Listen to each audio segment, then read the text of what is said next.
Okay, this morning we're going to show you how we hook up our GMC Terrain tow vehicle to our bus. This is a Blue Ox tow system that we have, a tow bar for flat towing.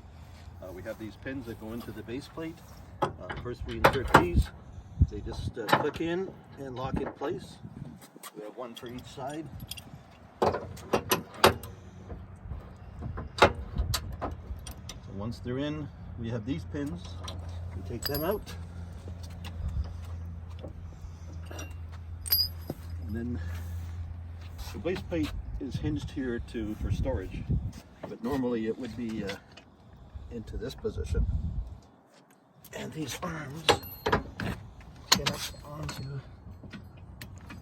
these pins here. I may have to move the car back a little bit. I think I've got it too far forward. Alright, so these arms on the base plate, on the tow bar, they fit into these clips, and then they lock in place with these pins. We have one for each side. There is an up down, so they have a little arrow on there to help you not put it on wrong.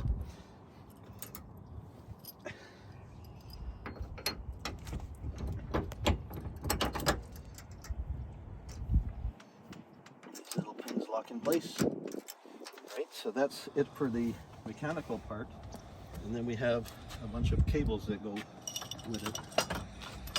So these are emergency cables. They shouldn't ever have to be needed, but in case they are, we have them. They go underneath and they cross.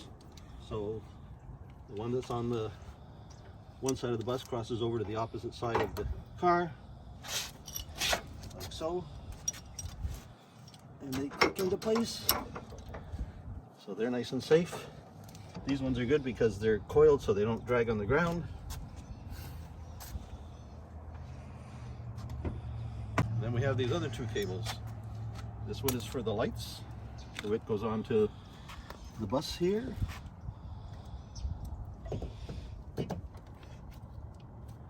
And into the car over here.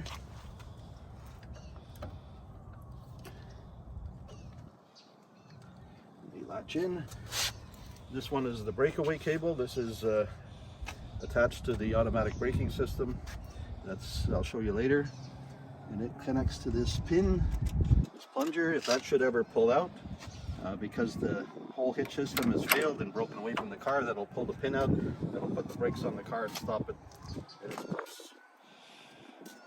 Okay. All right. So what we now have is the Patriot brake system that will go in the car. But first, I'm going to put the car into accessory mode and put it into neutral. Alright, so I put the car into accessory mode and I put the shift into neutral, and now I'm going to install the brake system. So move the seat back. Brake system goes in between the seat and the brake pedal. And there's a little clamp here that hooks onto your brake pedal.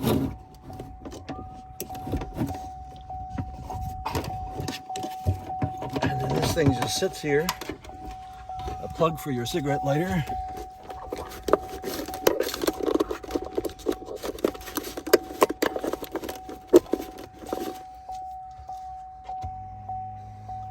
Move the seat forward till it just barely touches. Okay.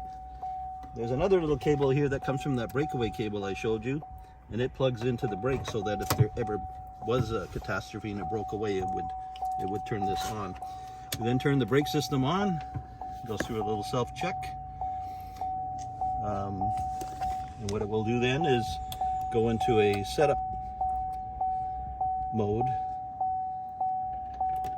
And when we push the setup, it goes backwards and forward, putting the brake on and off a number of times until it correctly sets itself. And then once it's done, it tells you it's done and it's all happy.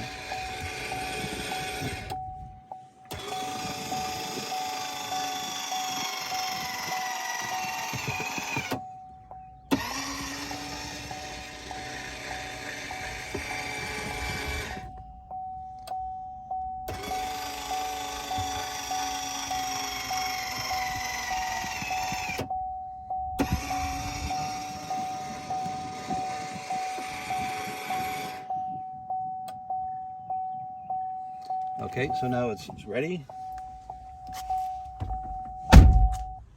And lastly, what we have to do is there's a fuse here in the fuse panel, fuse number 32, and that we take that fuse out of there, and that's to prevent it from draining the battery down. So you turn all your unneeded accessories off, you leave your key in accessory mode, and you remove fuse 32 so that you don't drain your battery. Because the braking system does run on the battery. There's also another piece inside the bus that monitors the brake system that I can see from the dash that I'll show you later. All right, so that's it for now. These two arms will lock into place. So these levers will pop up and you'll hear a click. So when the bus pulls forward, they both lock, but usually we'll push it in neutral and then we'll push the car backwards till at least one of them clicks into place. But you saw that one. So this one will click into place when I pull forward. And they both have to be locked into place before you can drive down the highway.